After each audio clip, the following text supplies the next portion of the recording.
మరోసారి Vijay Devarakonda Anasuya issue social మీడియాలో hot topic గా మారింది. అయితే అర్జున్ రెడ్డి మూవీ టైంలో విజయ్ దేవరకొండ సినిమాలో మదర్ గురించి కొంచెం తప్పుగా చూపించారు అని అనసూయ మీడియా ముందుకు వచ్చి మరి ఘాటుగా రియాక్ట్ అయ్యారు. అప్పటి నుంచి ఈ ఇష్యూ ఎప్పటికప్పుడు రేజ్ అవుతూ వస్తూనే ఉంది.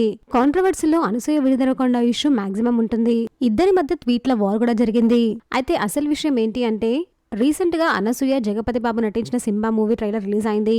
అయితే ఆ ట్రైలర్ లో అనసూయతో మీకు విజయ్ దేవరకొండ లాంటి మొగుడు వస్తాడు అని ఒక పర్సన్ అనసూయకు చెప్తూ ఉంటాడు. విజయ్ దేవరకొండ పేరుని ట్రైలర్ లో యూజ్ చేయడం జరిగింది. అయితే ఈ మూవీ ట్రైలర్ లాంచ్ ఈవెంట్ లో ఒక రిపోర్ట్ అడిగిన ప్రశ్నకు అనసూయ కాస్త ఘాటుగా రిప్లై ఇచ్చారు. ట్రైలర్ లో మీరు విజయ్ దేవరకొండ పేరు ఎందుకు యూజ్ చేశారు? మీకు విజయ్ కి మధ్య గొడవలు సద్దుమణిగాయా? అసలు విజయ్ దేవరకొండ అంటే మీకు ఎందుకంత కోపమని ఒక రిపోర్టర్ అయితే అనసూయని అడిగారు.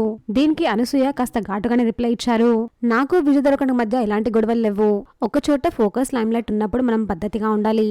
పబ్లిక్ మీడియా ముందు మాట్లాడేటప్పుడు పద్ధతిగా ఉండాలి అని, పద్ధతి మితిమీరితే ఇలానే ఉంటుంది అంటూ ఆ రోజు మీరెవరు రియాక్ట్ అవ్వలేదు. మీరు రియాక్ట్ అవ్వలేదు కాబట్టి నేను రియాక్ట్ అయ్యాను. నేను స్టాండ్ తీసుకున్నాను. ఇప్పుడు ఈ మూవీ ట్రైలర్లో విజయ్ దేవరకొండ పేరు యూజ్ చేయడం అనేది డైరెక్టర్ చాయిస్. అలా చేద్దాము అని డైరెక్టర్ గారు నన్ను అడిగారు. నేను చేద్దామని చెప్పాను. పర్సనల్ గా నాకైతే ఎలాంటి గ్రడ్జ్ లేదు అని అనసూయ అయితే ఘాటుగా రియాక్ట్ అయ్యారు.